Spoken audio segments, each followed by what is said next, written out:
just let me know when we are live, okay? Ma'am, we are live. This meeting is being live streamed. Okay, fine. Yeah. A very good evening, everyone. I'm very happy to share the Young Ophthalmologist Society of India has started a collaboration with Indian Journal of Ophthalmology in the very first episode of IGO Yosi Livewire. This particular initiative is going to be spearheaded by Dr. Nupur Goyal's team of Yosi Journal Club. The team members include Dr. Anujit Paul, Dr. Rohit Modi, Dr. Bharat Gurnani. The mentors are Dr. Sabyasachi Sengupta and Dr. Vivek Dave sir.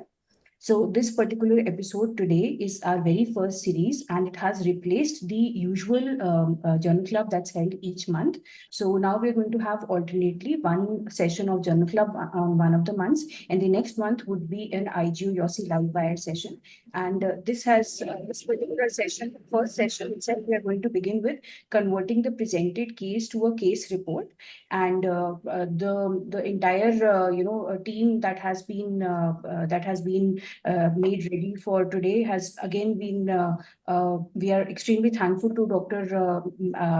Vanati ma'am for giving the kind speakers from the IGO side. The panelists are Dr. Vinod Agarwal sir, Dr. Rohan Chawla, and the speaker from IGO side is Dr. Deepshikar Das. They will be introduced in detail by Dr. Nupur Goyal, and the details of the Yossi side presenter and panelist, Dr. Kalva Arpita and Dr. Bhavik Pancha, will also be shared by Dr. Nupur.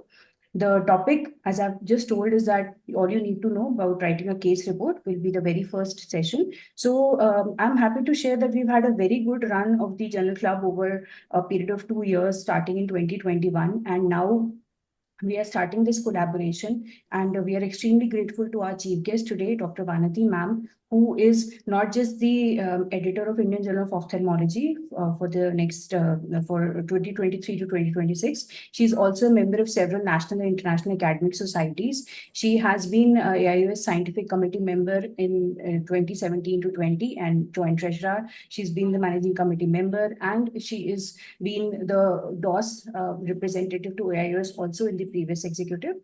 She is a author of very popular textbook on postgraduate ophthalmology and undergraduate ophthalmology. She's one of those speakers who really need no introduction, but I've stressed upon a few points just so that our younger listeners here in the Yossi team, they also become aware of the stature of the speaker who has joined us today and consented to give her time to Team Yossi to mentor the younger ophthalmologists and to push them towards writing on a scale that is very different from the journal that they have learned up to their MBBS level. Now, once they've started their PG and they are in their formative years, what they are going to write, which of the level that gets published, that is a different ballgame altogether. And step by step, the team IGO, under the leadership, under the astute guidance of Vanati ma'am, will guide us and guide the younger ophthalmologists.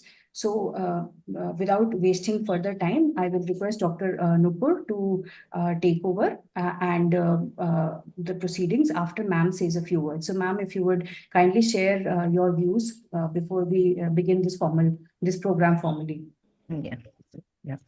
Yeah. Thank you. Thank you, Dr. Nupur and Dr. Sonal, for having IJO on your panel. It's indeed an honor for us to be part of all your learning academics. And I'm also thankful to both Dr. Rohan and Dr. Vinod for taking time out and joining along with us. I know they have very, very hectic schedules given their extensive clinical and academic load, and many thanks to them. And thanks to all the young minds who are on a weekday evening trying to spend the next hour with us. And kudos to your zeal to learn more. And I think that's where the beginnings. That's a huge beginning, and that's a giant leap towards bettering yourselves. And I think more importantly, bettering how Indian academics is portrayed in the international world. And you are the ones who are going to take it across over the next few decades. And I'm really happy. And I, along with my team at IGO, will look forward to mentoring you more and more continually, as often as you would want us to, in all these specialities. And I think my vision is to take IGO and portray Indian ophthalmologists as one of the best standard levels in the international world. And I missed mentioning Deep Shaker as well. He's our young man here, who also is playing a very active role in looking at all the key aspects of submissions here. And with this, I will hand over the portal to all of you, and I will sit back and listen to all the learning which is going to come.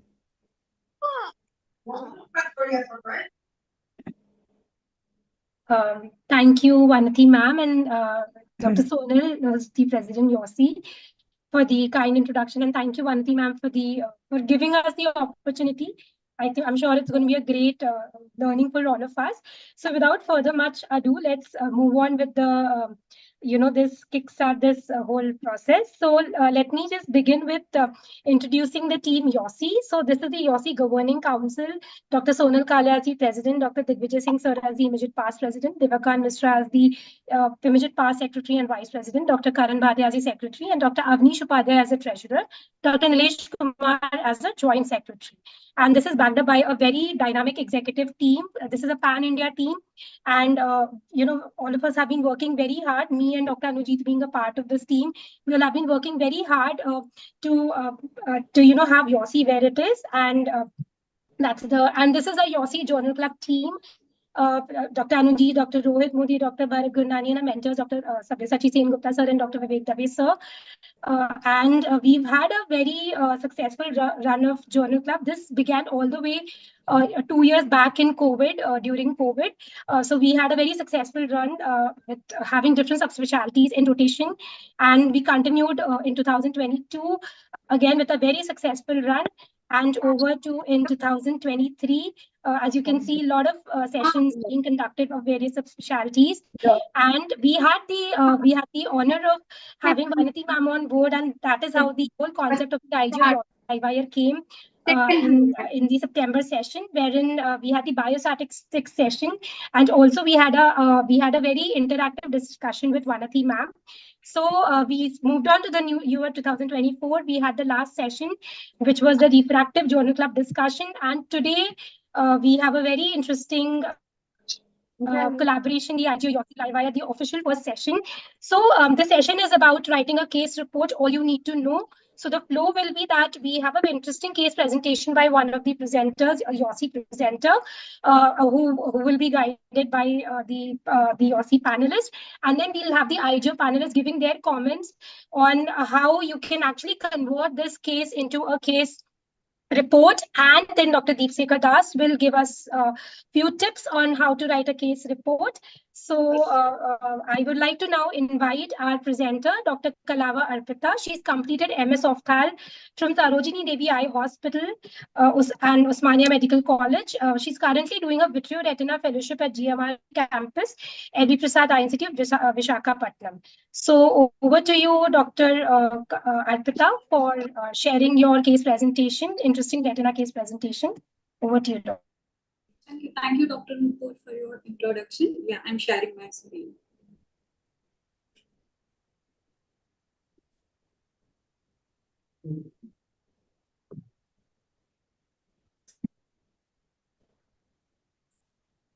I hope my screen is visible and I'm audible. Yes, you are. Yes, you are. Yes. Thank you. Yeah. I'm Arpita Kalava, Vitreoretina Fellow from LV Prasad Eye Institute, GMRV campus, Visakhapatnam. And today I'm presenting a case of Adams-Oliver syndrome with DOX6 gene mutation associated with familial exudative vitreoretinopathy. These are the abbreviations used in my presentation.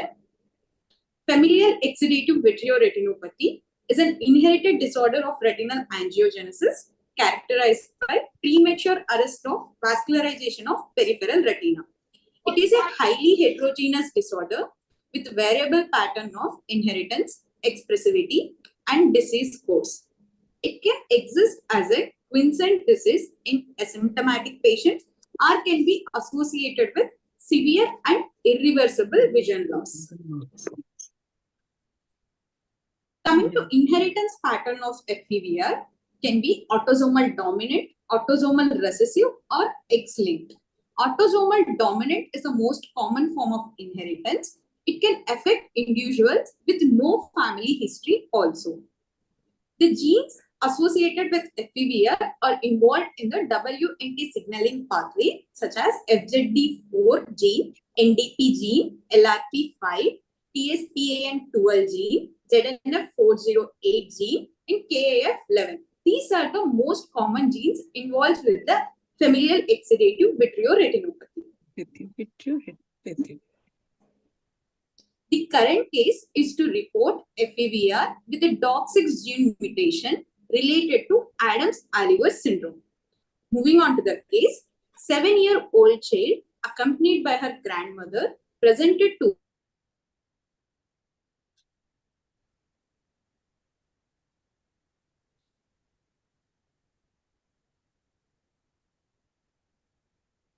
Arpita, are you there? LVP Hyderabad.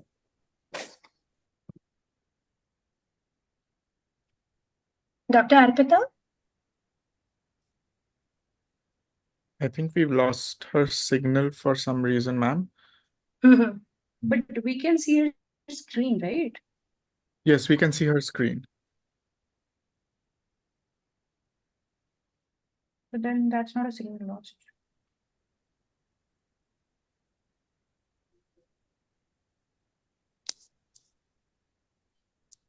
So I think till we get in touch with Dr. Arpita, can we move on to Dr. Deep Sekhar Das otherwise for his talk?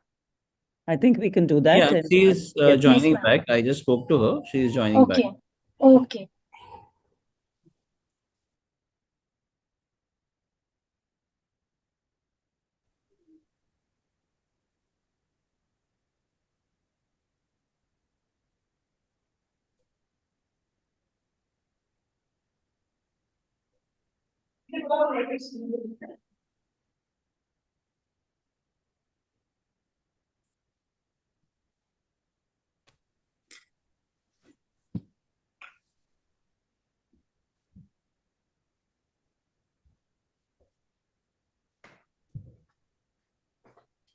Dr. Bhavik, you have a presentation with you otherwise?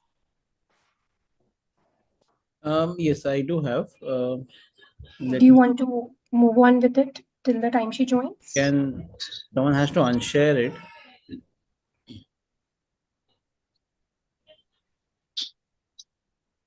I think she's joined back. Okay. I have she's joined I back. Yeah. stopped, I stopped her screen sharing. She can restart it again. Yeah. Dr. Arpita, are you there?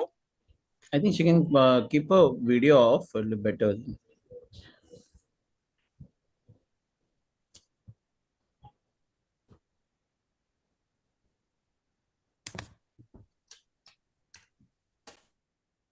Yeah.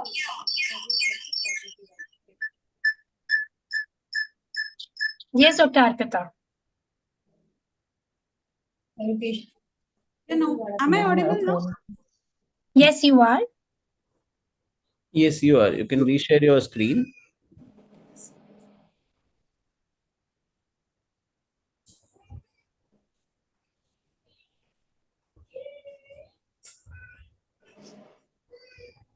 Yes. No. Yeah. From where should I start? Should I start from? No. So You move go on ahead to and take it. go on to the slide. Yeah. Yeah. Next slide. Further. Yeah, here. Yes, yes, this slide is fine. Yeah, you can keep your video off. Yeah. Yeah. This one. Okay. This, Yeah.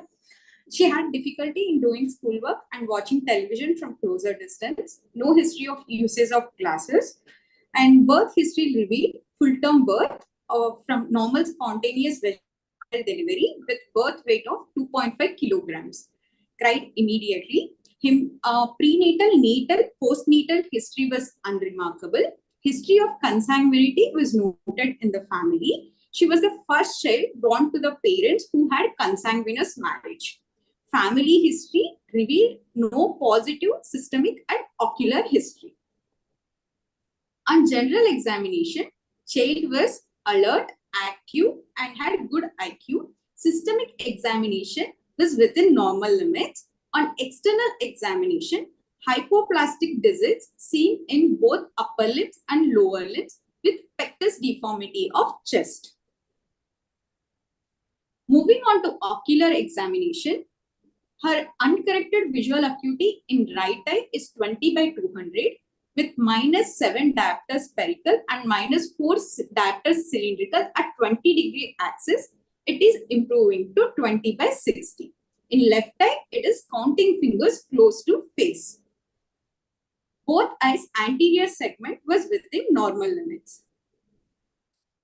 Right eye fundus shows clear media, tilted disc, tortuous vessels arising from the disc, reaching to the periphery, abruptly ending near the equator, revealing peripheral temporal avascular retina, and aneurysms at the border of avascular and vascular retina. Zooming onto the posterior pole, we can appreciate minimal drag and mild macular ectopia. In the left eye, we can appreciate the dry radial retinal falciform fold from the disc to temporal periphery through the macula. Even in this eye, vessels are straightened and the temporal periphery is avascular. No neovascularization was seen in left eye. To summarize, 7-year-old child with no history of prematurity and low birth weight, with a lack of peripheral retinal vascular development, with variable degree of non-perfusion in both the eyes, in the left eye falciform fold, with the terminal limb defects. The provisional diagnosis was both eye FEVR with terminal limb defects and Adams-Oliver syndrome is considered. Advised for right eye laser photocoagulation to reduce the future complications like exudation, traction, or retinal detachment. Family screening was done. Both her parents and younger sibling was screened. No abnormality was detected. Genetic counseling was advised and referred to Center for Sight Enhancement, Low Vision Rehabilitation Counselor. Genetic screening was performed. Whole exome sequencing revealed DOCK6 gene mutation associated with Adams-Oliver syndrome 2 with autosomal recessive inheritance. Both the results of whole exome sequencing and clinical manifestations, the child was diagnosed as Adams-Oliver syndrome associated with FEVR. And the child was referred to pediatrician to rule out other congenital vascular anomalies, especially CVS and CNS, and which came out to be normal.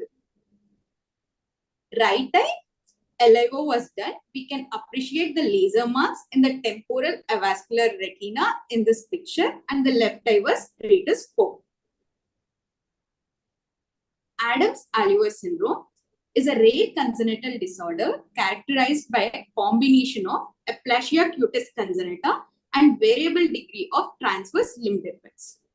AOS is a congenital vasculopathy which may involve the CVS, CNS, liver, lungs, eyes, and skin. Apart from the genetic evidence, the clinical diagnosing criteria of AOS involves major criteria and minor criteria. 3 major criteria are terminal transverse limb defects, aplasia cutis congenita, family history of AOS. 3 minor criteria were cutis murmurata, congenital heart defects, vascular anomaly. The presence of 2 major criteria or combination of 1 major and 1 minor criteria are sufficient for diagnosis. The frequency of ocular involvement, especially FEVR of Adams-Oliver syndrome, is not known or not reported. There were few reports of AOS describing the FEVR. The first report, it was published in Medicine Journal in 2021. It reported 2 cases. The first one is of DOCK6 mutation, where it had aplasia cutis congenita over skull, healed with a scarring over the skull, and both eyes shows FEVR. And the second case had a gene mutation of ARHGAP31, and the child also presented with both eyes FEVR. Both these genes are associated with AOS, and both the children were presented with microcephaly, and the no limb defects were noted in these two children. And the second case report published in American Journal of Ophthalmology, Adams-Oliver syndrome, a mimicker of FEVR. In this, the 7-month-old baby had a scarring over the skull and the terminal limb defects were seen, and both eyes FEVR was noted. But in this child, gene sequencing was not done, so the gene causing the Adams-Oliver syndrome was not known in this case. And the third report, a typical Adams-Oliver syndrome with the typical ocular signs of FEVR. It was published in International Journal of Ophthalmology. In this, whole family is screened for FEVR, where they noted DOX6 mutation. Both the father and mother were the carriers, and both children had FEVR. And no physical abnormality is noted in the whole family, even in the parents and in the children. To conclude, the ocular phenotype of Adams-Oliver syndrome with DOX6 mutation may present as familial exudative vitreoretinopathy. The patients diagnosed with Adams-Oliver syndrome should be evaluated by fundus examination to make sure whether specific treatment was required for FEVR or not, as it may be laser or an vitrectomy. As similar to that, FEVR patients should also be carefully evaluated for the possibility of Adams-Oliver syndrome, because the congenital vascular anomalies of CVS and CNS are life-threatening to these children. Thank you. Thank you, Dr. Arpita. That was a very well-presented case and very well documented, and you presented it really well. Can you just unshare your screen? Yeah. Yeah. So let me now invite our Yosi panelist, Dr. Bhavik Panchal. So Dr. Bhavik Panchal has completed his medical education from TN Medical College, Mumbai, and DNB, followed by clinical fellowship from LV Prasad Eye Institute, Hyderabad. He's done his fellowship in vitreoretina and uveitis. He's a clinician with a keen interest in research and academics, and he has several index publications in international peer-reviewed journals. He's also presented at multiple forums. He's a passionate teacher and is actively involved in the resident and fellow education. And he aims to take digital education to greater heights. And his clinical area of interest are pediatric retina, retinopathy of prematurity, infectious and non-infectious uveitis, and managing complex retinal detachments. So over to you, Dr. Bhavik. Thank you for joining us. And I invite you to give your comments about the case presentation that Dr. Arpita has made. Yeah, first of all, thank you. Thanks to Yosi and IGO for this opportunity. And thanks Dupur and Arpita for this great presentation. So basically, when we examined this child, the child came to us with her grandmother. Okay, something was off. Her gait was a little abnormal. She was borderline microcephaly as well. Okay, and then she had this terminal limb defects, and she was referred by the pediatrician saying that this child has amniotic band syndrome and you need to examine her because she has strabismus in one eye. But it was not fitting into it. Like, I have seen a case of amniotic band syndrome before. Again, it's a very rare birth defect, and this was not fitting into it. So me with the group of fellows and all, we were discussing about, okay, clinically this was straightforward FEVR, there's no doubt about it, but we were not aware of this Adams-Oliver syndrome. So this patient was a non-pink patient, could not afford and all, so we went ahead with genetic counseling, genetic testing from like on our own, and we realized that because we were keen on understanding what is the pathology which is causing the uh, defects in her limbs as well as the eyes, and there we got this DOX6 mutation which was noted, and then we traced it back to, okay, there are few case reports which are already noted or available in literature. However, FEVR is not that typical feature of a DOX6 mutation. Then we went back into the literature and searched more. Then we realized there are a few more cases which could have been when the patient have microcephaly, have FEVR, and we got the genetic analysis done as well. So at least 3 to 4 patients we have now who have a DOX6 mutation noted with a FEVR like picture. So this is what was interesting, and we thought this would be ideal case or a good case to start off this session. That is from my side. Thank you, Dr. Bhavik, for that wonderful, mentoring Dr. Arpita so well. And thank you, both of you, Dr. Arpita and Dr. Bhavik, for sharing this case on this forum and kickstarting this session of the IGO Yosi Live Wire. Now, let me hand over the podium to Dr. Anujit Paul, who has been a very key member of the Yosi Journal Club, who's co-moderating the session with me and Dr. Sonal today, and I would like to invite him to take the session further. So over to you, Dr. Anujit. Thank you so much, Nupur ma'am.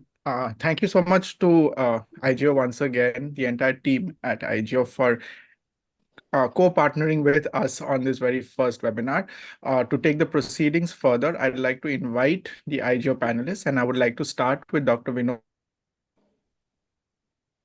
Sir, Dr. Vinod Kumar Agarwal is an additional professor services at the Rajendra Prasad Institute of Ophthalmic Sciences at AIM.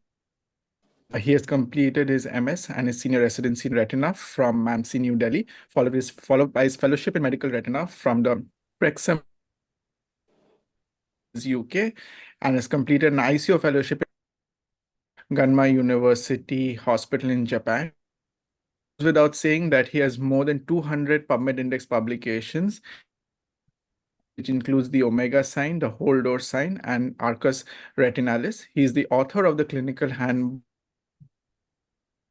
amongst the recommended by the ICO, with including 8 chapters. He has more than 100 national as well as international presentations, as well as faculty lectures.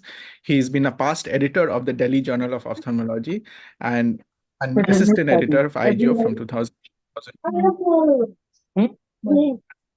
With that, I'd move on to the second panelist. Cool. Ma'am, can you, Nupur ma'am?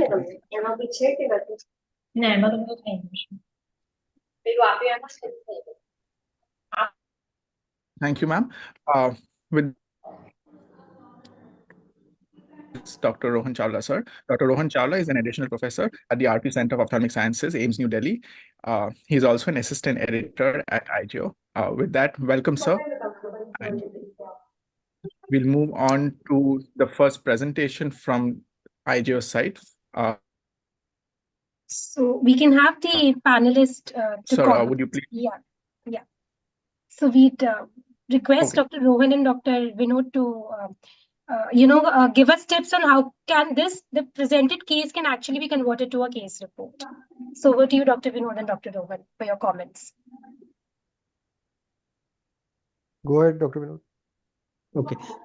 Thank you, sir. Thank you, Nupur, and thank you for a very wonderful case. I think it was very well worked up case and very well presented also. The mere rarity of the case, makes it a case report. That is the first thing I would like to say. Before I go on to say how to convert into a case report, the first and foremost, the clinical lesson for me to be learned from this case is that whenever you see a clinical case of FEVR, our duty does not end there. It is our earnest duty that we go on to examine the patient as a whole.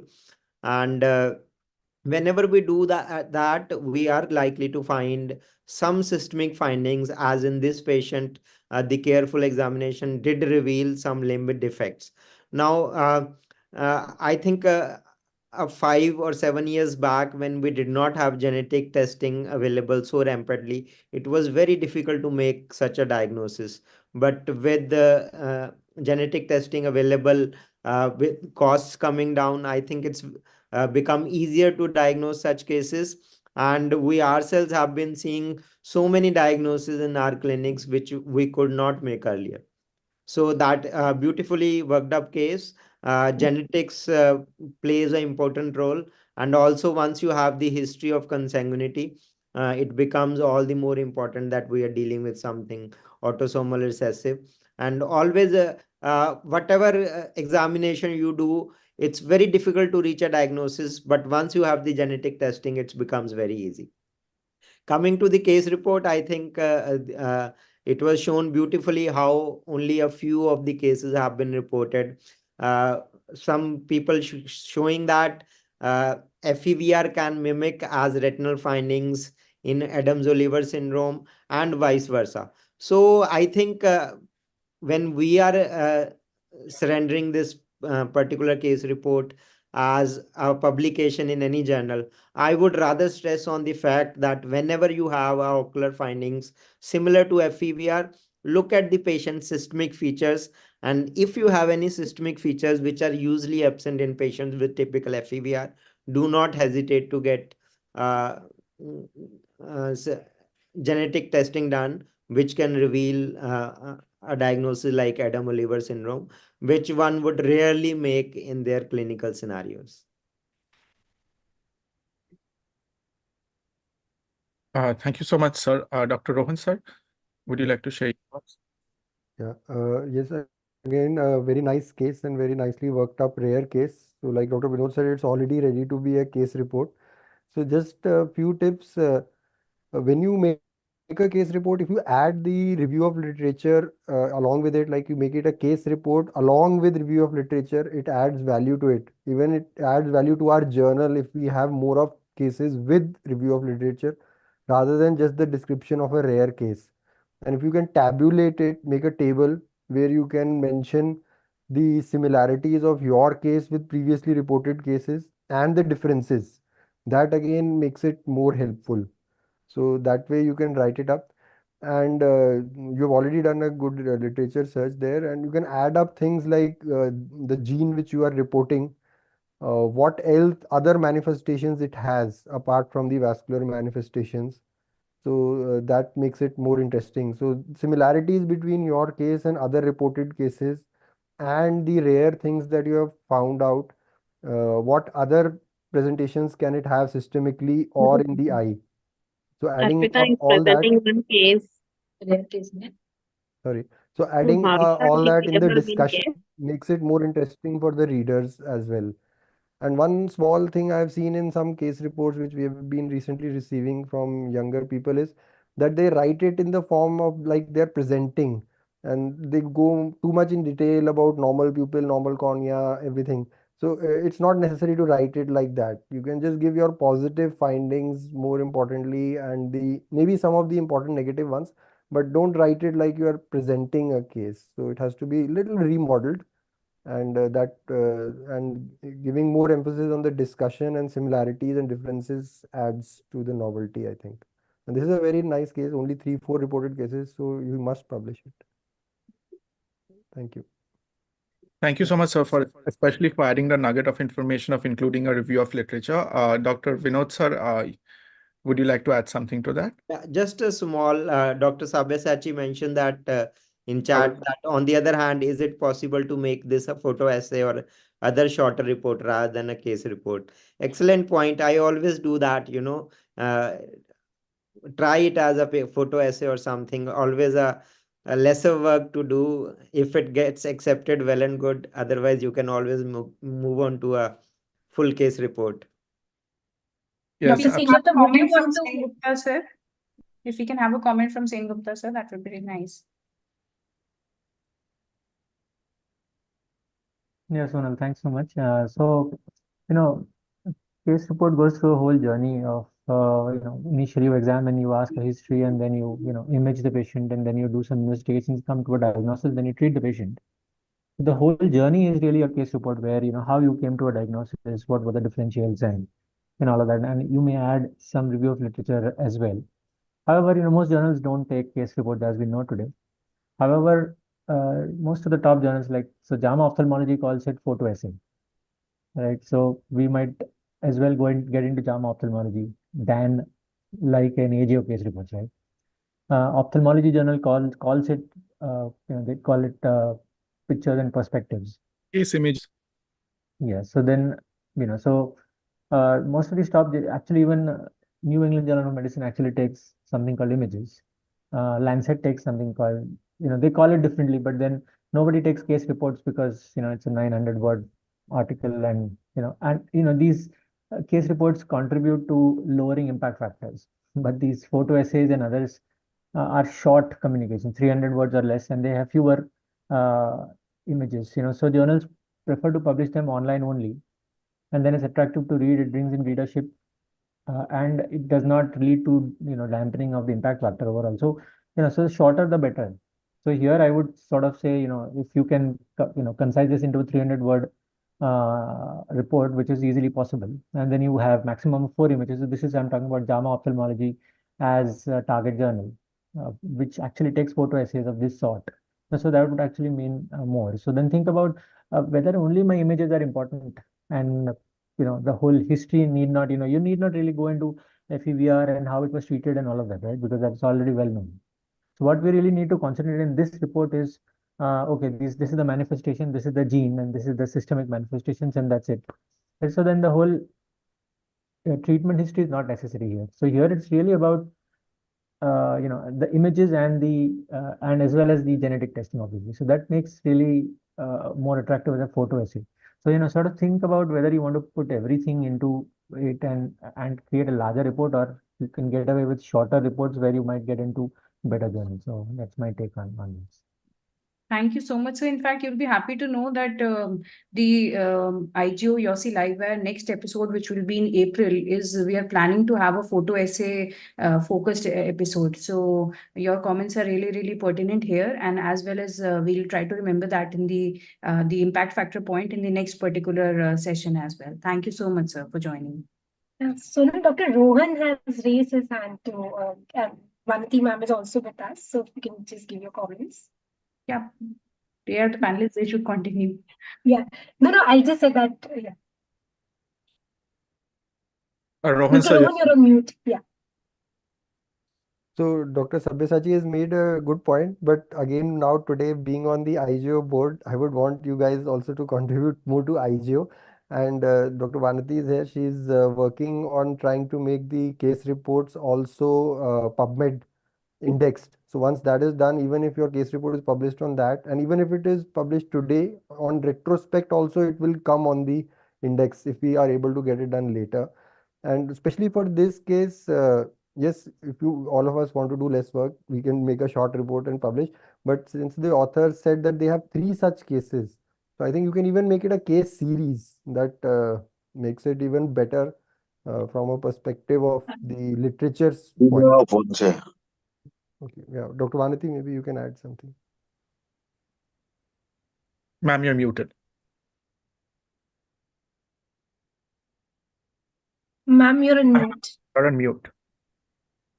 Okay, sorry. Yeah, I think we have comprehensively discussed how we should look at case report writing.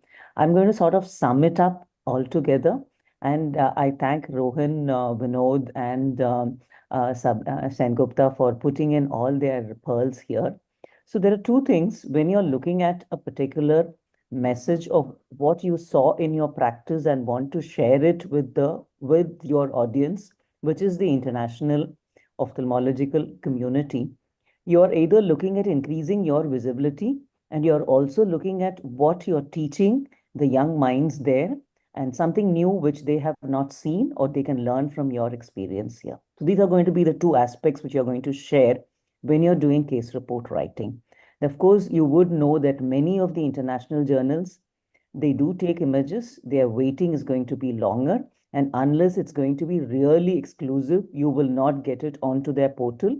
And again, it's not freely available for everybody to access. The more freely it is available, the more it's going to be quoted, the more people are going to learn from it.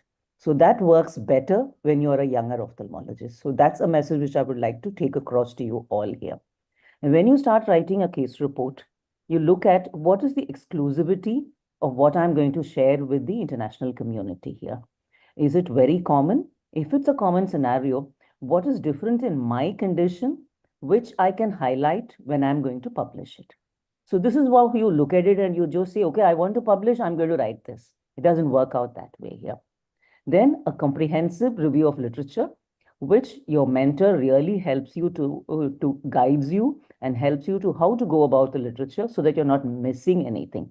Comprehensive really means really comprehensive, that you include everything And the way you make your tables also, it should not be something like which is done as a school homework. It should reflect it's done by a postgraduate, a person who's beyond post-graduation. So it should reflect that you are an international fellow now, you're a resident now, and that much of responsibility and commitment should show in the standard of work, in every line you're writing and every table you're making, every image you are photographing. So that's how exclusive your work should be. And when that comes across, your reviewers are very happy to take it without giving any comments. And it also decreases the chair time they need to spend on evaluating or criticizing or critically looking at your work here. Again, highlight the learning points. The 900 words is always less. If you're whether you're going to do 300, whether you're going to 900, whether you're going to 1500, it's always going to be less depending upon the intensity of what you're going to get across to your reading audience here. Again, look at what additional information you're writing in your case report, which people do not already know. That's very important because it's something which you are seeing rarely does not mean that it is rare enough. That's something you'll have to understand. And the rarity quotient again differs whether you're working in a primary center, your secondary center, or a tertiary center. There might be something which a rare condition which we see almost 2-3 times or thrice in a day, which somebody who's working in a primary health center might see just once in about 6 months. So that's something which you also should keep in your mind and not think about rarity is not depends upon how infrequently you're seeing a particular case in your practice here. Again, for residents, if you're writing it down for them to learn, it's always nice to give a brief protocol of how they need to approach a particular case. Suppose if it's a difficult one, if it's a rare one, so that they sort of make a protocol that when you see something like this is how you're going to do. And you don't need to elaborate, as Dr. Rohan pointed out. You can make it very precise and concise of how they have to approach it. And of course, now genetic information adds on a lot to what you're having. And as Vinod also highlighted, it really helps you to pinpoint and pin down your diagnosis much faster and more rapidly than we were able to do it in yesteryears here. Okay, similarities, differences, I've already told you. How good your image is yet. So you have to also learn to do good photography, and you should also know to choose which pictures have to be shown for which particular imaging. And those are all learning points which a resident is going to be picking up here. Again, when you're writing, please go back and look at the author guidelines. You might have read it 100 times, but when you're doing something particular, please see that you conform your submissions to whatever is required. If it's 900, it needs to be 900 and not 1200. And then there would be no need for somebody to technically check it and send it back and say, okay, shorten it. So that's something you're wasting your time upon. So these are, fine points which will really please your reviewers and help you to focus more on the academic aspect rather than playing a journal policeman or a policewoman and trying to, say, change this and change that here. So I think that is in a nutshell. And for all of you young people, I would encourage you to go and read more. When we all did our residencies, we used to have one afternoon or 2 to 3 hours or some 2 to 3 hours after a clinical grand rounds day, which used to devote for doing our journal readings. Those days, we didn't have so much of net access, so we had to go to the library, pull out journals and read. And I think even reading a couple of case reports or even a couple of articles helps your mind to sort of lay out how your writing style needs to be, how your English needs to be, how you can really write out simple things in a manner which would be acceptable to an international community. So if you do that as a regular exercise, it's useful. And if you do it over 2 to 3 years, then you automatically would learn. It's something like learning to drive. If you're driving more frequently, you would become an expert driver. It's something like that. And if you read more frequently, your mind also automatically knows how you will have to lay out your information when you are writing. I think I'll stop here, and Deep Shagar will probably add on more. What we now need is we need to move our IGOCR to conform to the CARE guidelines, which is the case report writing guidelines here.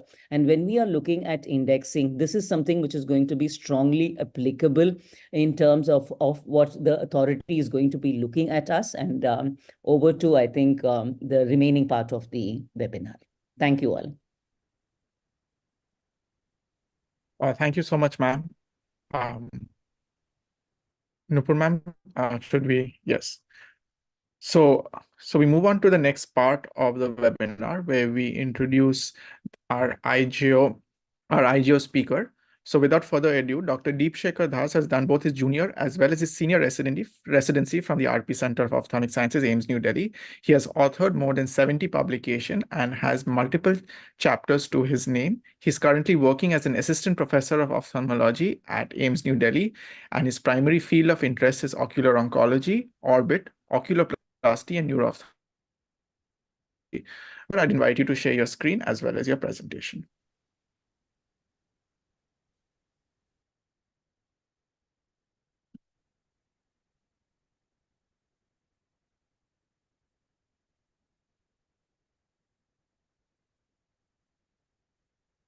So you're on mute.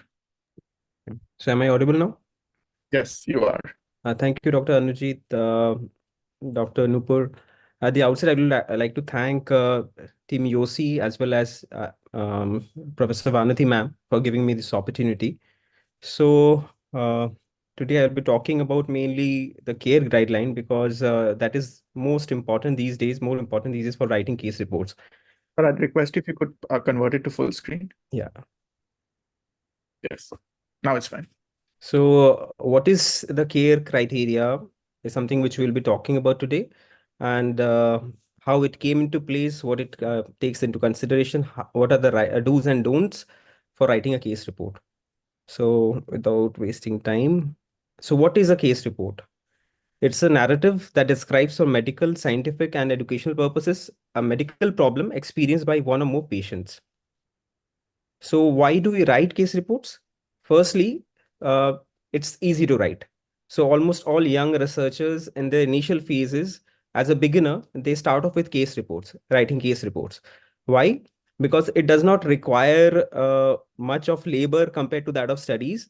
As in, you need not much. The literature review required is limited.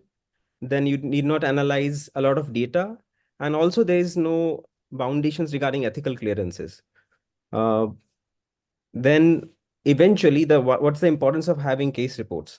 So they can lead to documentation of new features and medical responses, which can eventually initiate a research work. So the next question is, why come up with a guideline? Why come up with a guideline of writing case reports? So in the year of 2000s, there was a boom in the writing. There was a boom in writing case reports. Almost all journals faced a lot of articles with a lot of case reports coming from right, left, and center. However, the quality of each of them were uneven. So it was almost impossible to analyze the case reports and to obtain a clear-cut information to use it for clinical practice. However, studies already had guidelines. For example, randomized controlled trials had the CONSORT guidelines, observational studies had the STROBE guidelines, and systemic reviews and meta-analysis had the PRISMA guidelines. So what happened was in 2013, Joel Gagrier from the Department of Orthopedic Surgery, University of Michigan, they came up with the care guidelines. The CA stands for the case and RE stands for report. And it was a consensus-based clinical case reporting guideline development. So it had 3 phases that eventually involved 23 participants and resulted in a 13-item checklist about how to write case reports. So I will be going through each one of them, all the 13 items one by one, and how to go about them. Okay. So the first thing which comes is the title. The words case report should be there in the title along with the phenomenon of the greatest interest. Example, symptom, diagnosis, test, intervention. So do's and don'ts. To do is first of all that you have to keep the titles compact. It should not be too long or too short. The title should be simple and yet interesting. However, you should not spice it up so much that it becomes confusing for anybody to understand. And do not use short forms in the title. So here are some examples where the green ticks refer to the right? Basically, these are few of my case reports where, the wrong one, as in the one with the red cross. Here you can see there's a double globe sign, double globes in single orbit sign, which is published by me and my co-authors. So the problem with this is it's actually confusing. We don't know the exact diagnosis. The diagnosis was quantum ethmoidal mucocele, which looked like another globe within the orbit. So that should have been ideally mentioned in the title. So in future, when somebody is trying to look up or try to research somewhat regarding frontoethmoidal mucoceles, it may not show up. Next is the keywords, key elements of this case, of the case which is going to be written in 2 to 5 words. So, for example, a small cell neuroendocrine carcinoma, the keywords will be neuroendocrine carcinoma, paranasal sinus malignancies, so on and so forth. Similarly, so these are the examples of the titles along with the diseases and the keywords which are to be used for having a good citation in future. So what these keywords are basically used for is that whenever a person tries to look for a disease entity and research whether the disease is there in literature or not, they type in the keywords in PubMed and they perform the literature search. And if you don't mention in the keywords, you may be missed out. Then comes the abstract. So abstract should have an introduction, a case presentation, main symptoms, main clinical findings, the diagnosis and intervention, the eventual outcome, and the conclusion. It should be there in the abstract. So the don'ts: do not cite any reference in the abstract. Do not use any short form. An abstract usually have a word limit, so don't cross them. And a person, before writing a case report, should always go through the, like ma'am had already said, should go up through the author instructions and should be very clear regarding what exactly are the word limit and what the things which are required to be followed. Then comes the introduction. It's basically a brief background summary of the case and references the relevant medical literature. The do's and don'ts is that, first of all, you should be extremely cautious with the words and definitions of the diseases which you use in the introduction. Do not include the case details in introduction. Then do not include the management or the outcome of the case which you are going to discuss later on in the case report in the introduction. And the most important part, that the introduction should be brief narration of the clinical scenario with information about the lacunae which this case is likely to fill in future. So then comes the patient information part, which should include the demographic information, main symptoms of the patient, and a brief history of the medical, family, and psychosocial history, which should also include the diet, lifestyle, etc. So don't amongst them is basically, you're not supposed to include any identifiable element of the patient. Example, name, identification, unique identification number, which are nowadays almost all institutes have. Then telephone number or even home address. You should not have them. Then clinical findings. Ideally, a person while writing a case report should describe the relevant physical examination thoroughly. So this is an example of an patient with acrodermatitis enteropathica with some ocular features as well, which was published. So this is a typical example how it should be done for overall clinical photograph. And some things which one should be careful is that one should ensure that the pictures are cited properly. That is, the referencing, the legends have to be mentioned properly. Secondly, the person should also ensure that the images findings are extremely clear. You should not upload blurred photographs or cropped photographs where the areas of concern is not properly visible. Secondly, again, lastly, basically, the patient should not be cannot be identified from the images. So preferably avoid both eyes photographs if the pathology is in only one eye. Then timeline should be followed. That is important dates and time for a case, which should include we can also include tables and figures of how to go about it. Then diagnostic assessment. It should include diagnostic methods, diagnostic challenges, diagnostic reasoning, including diagnosis which are going to be considered, and prognostic characteristics, which were there in basically whichever case we are discussing or we're going to discuss in the case report. The prognostic characteristics have to be mentioned, and if possible, it should be staged as well.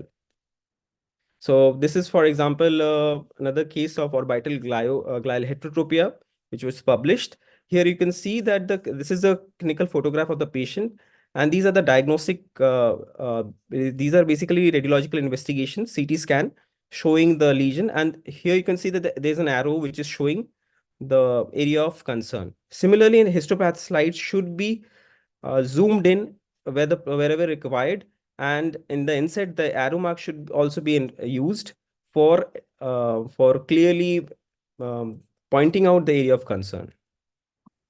Then comes the next step, that is therapeutic intervention. The type of intervention, that is whether it's pharmacological, surgical, preventive, or self-care, has to be mentioned clearly. Then administration of intervention, that is the dosage strength, you have to be very clear. However, one thing one should be clear, that the person should not mention the name or the brand of medications, though there are some schools of thought which they believe that name can be mentioned. So, but it's always better to avoid them. And the changes in intervention with the rationale. Then comes the follow-up and outcome. One should summarize the clinical course of all the follow-ups and the clinician and the patient assessed outcomes. It is also important that the results that basically before starting the management, whatever the initial investigative findings were, has to be compared with the eventual outcome. And if there are any adverse or an unanticipated event, it should also be mentioned in this in every case report.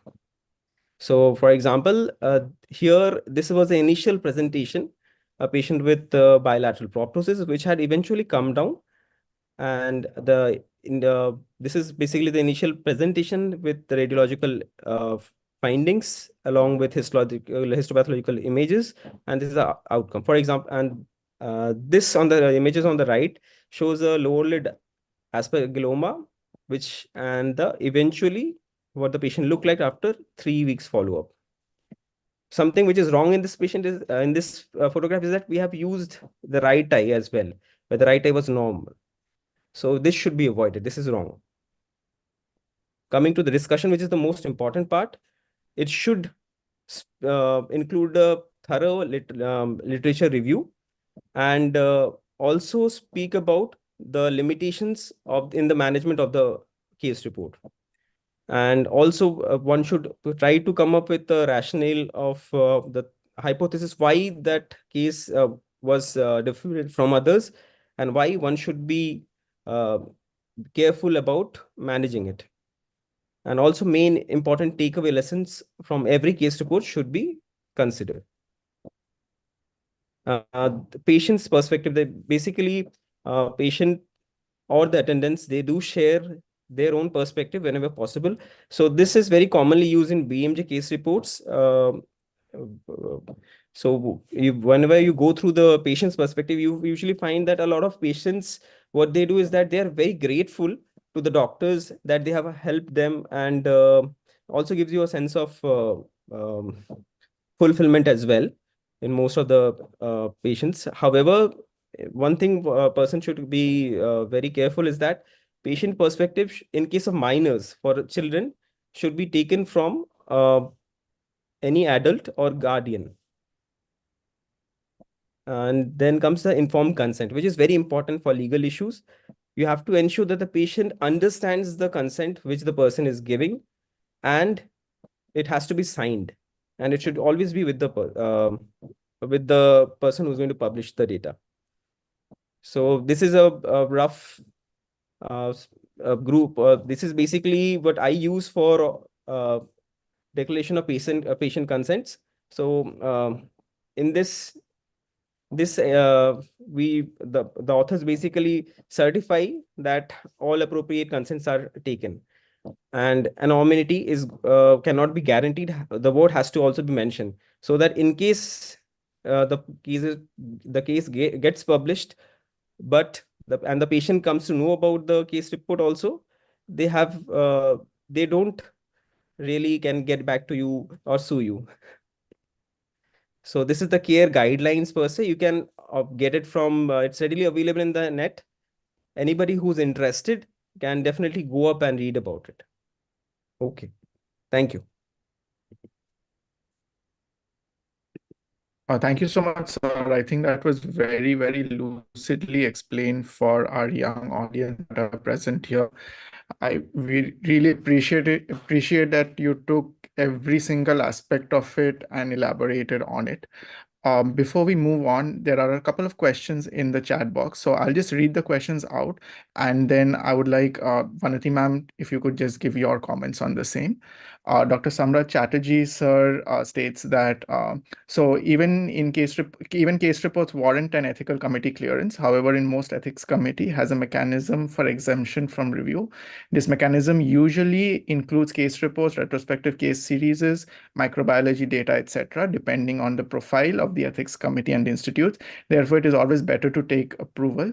And Dr. Sengupta sir also adds to this, asking if does IGO case reports and IGO require ethical committee approval for case reports or shorter communications?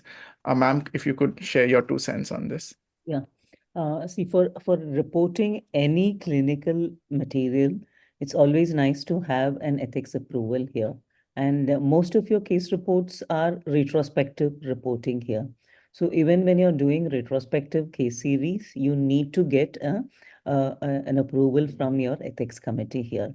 By and large, IGO is still not very strict on looking at getting or mentioning, but we still would like you to mention that you've taken an informed consent from your patient, and there is also a written consent and approval from the patient that their pictures and photographs and diagnostic imaging can be used for the purposes of academics here. So it's always nice to have that mentioned. And if you're doing a case series, it's good always to have your to get an ethics approval. For retrospective approvals, you do not need to go through a very elaborate process of submitting several forms and like you have a PICF and other things. But then it is that informing that you are reporting a retrospective case series here. And again, another way is if you have something very rare, then you have something, considering that IGO is in IGOCR, is in its process of getting indexed. It did not go through the first time. So the second time we'll have to be really solid in the way we are presenting. So that's why we are looking at bringing out 4 issues, conforming to all the basic requirements here. And when most of you are writing your reports, as Rohan and Vinod and Deep rightly pointed out, please ensure that you are adding on to your title a review of literature. Please avoid fancy titles. The trend today is to give a topic and thinking that if you give me a fancy title, I'm going to be impressed and accept it. It's going to work the other way around. The title needs to be scientific.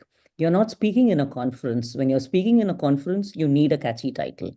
But when you're publishing something for scientific reading, your scientific writing needs to have the particular point. And as Deep highlighted, if I say a peek through a PI, I do not know what you're actually looking at.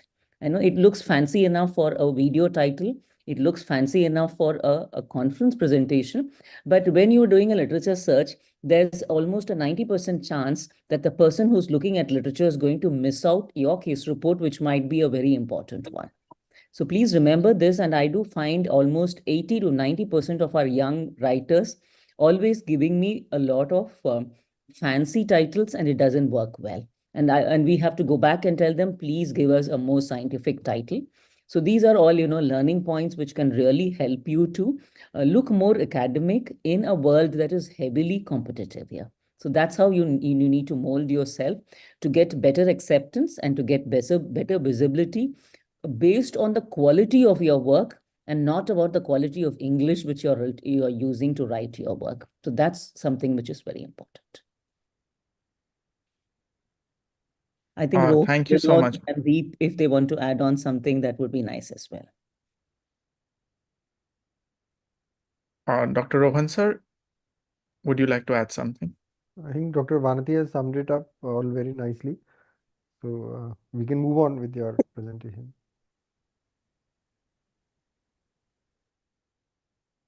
Yes, ma'am. Dr. Do we have Vinod any sir, would audience? you like to add? We'll move on with the. Do Yeah. we have any more comments or any questions from the audience that anybody would want to ask? You can just quickly unmute yourself and just Vanati ma'am is there and all our esteemed Can I panelists add are on there. one more point for Yes, the ma'am. young Please. people? For Yes, something ma'am. like this particular case which you're seeing, and it's exclusively rare. It's only just one of the 3 or 4 reports which are featuring in the world, and I'm sure that the young mind who's working this up really wants this to go into an indexed journal.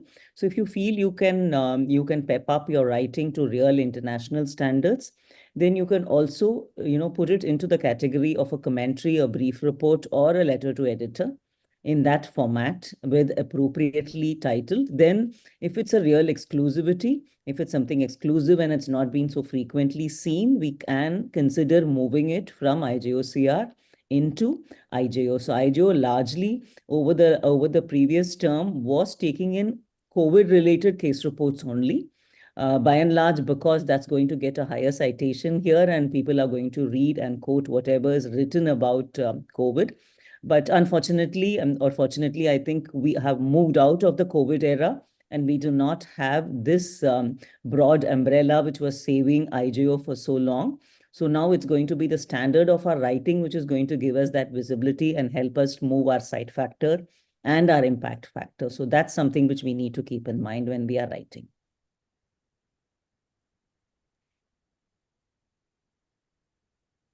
Thank you so much, ma'am, for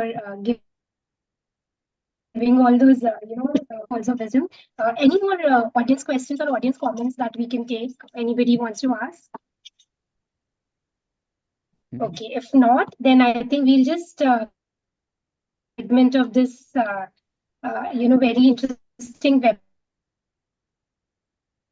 So presentation of certificate to Dr. Kalava Arpita for being a speaker and presenting the case so well. Congratulations to you, Dr. Arpita, for presenting your case so well. And with this, I now also would like to give the vote of thanks. So let me begin by thanking the AIOS President, Harbans Lal Sir, the entire AIOS executive team, and also Dr. Sonal Kalia, who's the Yosi President and an associate professor at SNS, for collaborating the IGO, bringing this collaboration of IGO Yosi Livewire. And I would like to thank Dr. Vanti ma'am for this brilliant concept of this webinar and interacting with all the young ophthalmologists.